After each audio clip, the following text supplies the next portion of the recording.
Today's tutorial will be on how to use the library's app called Lean Library.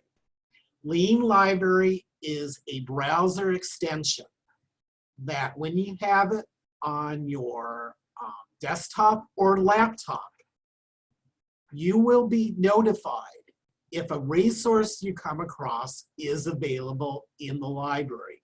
So instead of believing that you have to pay for that newspaper subscription or that you have to view that article with your credit card, or that you have to, or that you feel that this book that you so need, whether in print or in digital format, that you should need to pay 20 bucks. It will let you know that it's in the library, and it will often provide you a link that most often will take you directly to that article or ebook from that library. So this is a nifty tool to have that definitely can provide you both convenience and savings. So how do you get that app? Well, you'll find it from the library homepage on the lower right, where it says in the message here, be directed to library sources in your web searches. On other pages, such as our databases page or a library orientation you took, you might see simply download the library app and then the logo followed by the Lean Library link. So let's go on the lower right and select the Lean Library option.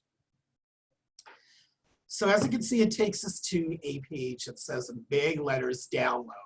And it actually matches the browser that you currently would be downloading it in. So this works with Chrome. It works with Firefox. It works with Safari. It works with Opera. And it works with Microsoft Edge. If you have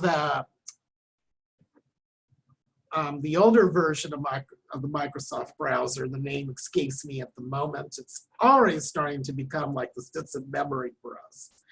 But they do have options for that here. If for some odd reason you have Netscape, you need to have this newer version, Firefox, where have you been? Okay, so when you get this option, you click on download. And this takes it to whatever is your web store or whatever they call it related to your browser. And in this case, since we're in Chrome, we select add to Chrome as our option. We definitely say yes, we definitely want to add that extension.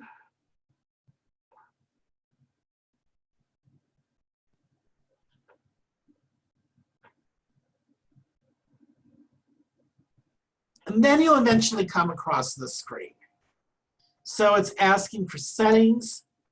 And the most important part here is you need to say that you're from Chabot College. Don't select any other library, because then it's going to, then you're not going to be successful, because if it knows it's coming from Chabot College Library, it will send you to the right login prompts.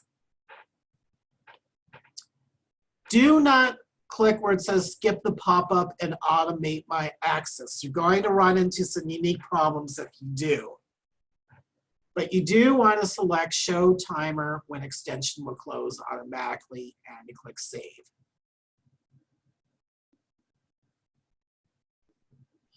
And then if you so wish, you can watch their introductory video, but we don't need to do that today. And now let me show you some examples. So I'm going to refresh this page. So I know that there is a few classes here that ask students to look at our journal context. And this is, while it does appear in our databases with a unique, you will usually say linked full text, and so you click on that and eventually will take you here if you were going through the database. But let's say that you're not, and you just came across this on the web, because your instructor told you look at context. Well, notice that this nice little window shows up on the top right here. It has our library listed on top, and then it says down below, it says get access to the site. And it says our library has access to some of the content on this site. Click here to authenticate and get access. So you click on that, and okay, it looks like we're already authenticated. But if not, you would come across a screen, and the screen would look, hopefully I can bring this up. No, I can't bring it up for a second. But it would definitely have both of the college's logos. It would say username, you enter your WID number, and then your 6-digit class and PIN. And then you would get to this point. And then let's say you want to look at, say, the current issue, bring that up. And so it would have otherwise asked you to pay for that article from the Sage publisher. But because we logged in, we don't come across that. Instead, we go directly into the article. So it definitely works to our advantage here. Let's talk about Google Scholar. And I'm going to actually take a step back here. So let's say we want to do a search on climate change with respect to environmental justice.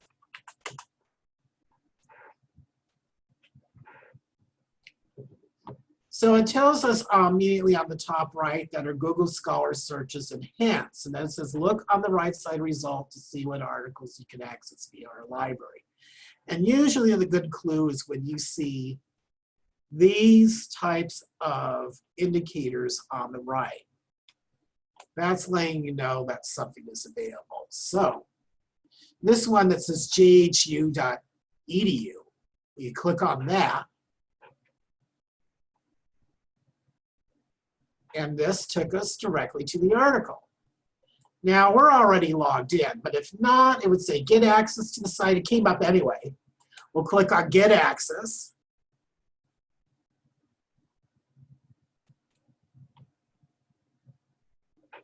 And thus, we are directly into that article. Amazon. So let's say that you're reading Toni Morris's Beloved in your course. So we'll go in to get to Beloved.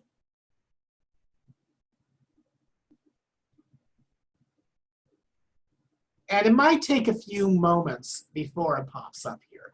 And it lets us know that there's an ebook alternative. And so as you see, it's directed right below. It says the title of the book. We select that. And sometimes you'll come across a screen like that. Don't be worried. No, you don't have to create an EBSCO login. You don't have to sign in with Google. Just look for the pop-up to show up again, as you see right here. Get access to the site. Select that.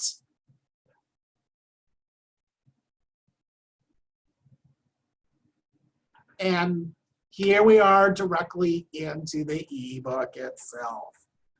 So no need to pay the $20 or $11, I think was the Kindle cost. You can just go in and read the library's ebook copy right from your own desktop or laptop. Nice additional thing about Lean Library that I'm going to show you, one of which I don't have up here for a second, so I'm going to go directly to the college homepage, because library can give you some certain notifications and alerts. So right now, unfortunately, I'm taping this in April 2020 when the coronavirus closures are happening. The library itself is closed. So obviously we wouldn't have any events right now, but if we did, events would show up on the top right here of what's available at the library. It also provides, if you're ready for research, where to go for the library or to the RAC Center for help. And by the way, the RAC Center is available to provide you services online through online drop-in tutoring. So if you need help to work on your paper, that is most certainly there. So what's nice of having Lean Library is that it provides you these such alerts. Finally,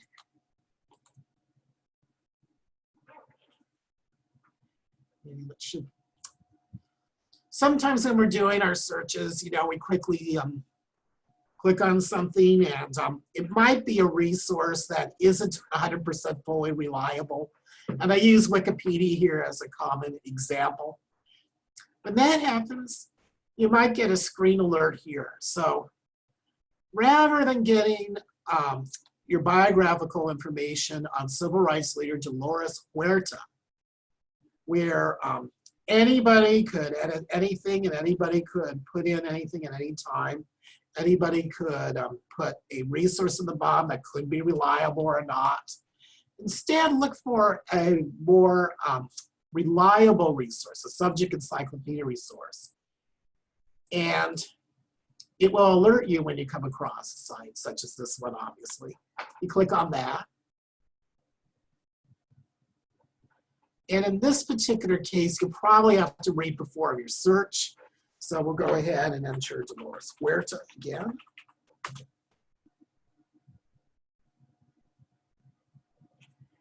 And ooh, here we have from Encyclopedia Latinos, a 3-page biography, detailed biography on Dolores Huerta. And let's see. It's actually signed, unlike a Wikipedia article. And so this person, Stacy Keys Sowards, is actually someone who has read up quite a bit on Dolores Huerta to write her article for this encyclopedia. So you're getting some good, reliable resource when you come onto here. So that's it for today's introduction on Lean Library. So keep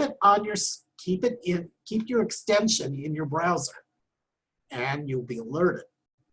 One special note for those of you who have disabilities. The way that pop-ups work is they are read by your screen reader, but not until the end. So this is very important. If you're searching Google Scholar, if you're searching an online bookstore like Amazon, if you're coming across any journal website, magazine website, newspaper website, quickly scroll down. That is quickly, verbally scroll down, you know what I mean, until you get towards the end to see if there may be a Lean Library message. And that way, you will be known and alerted that the library has a resource for you. If you need any help on how to use Lean Library, you can contact the library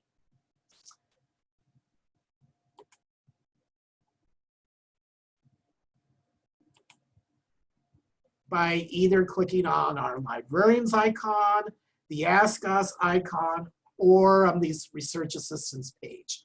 A librarian is available to help you 24 hours a day, 7 days a week through our chat reference.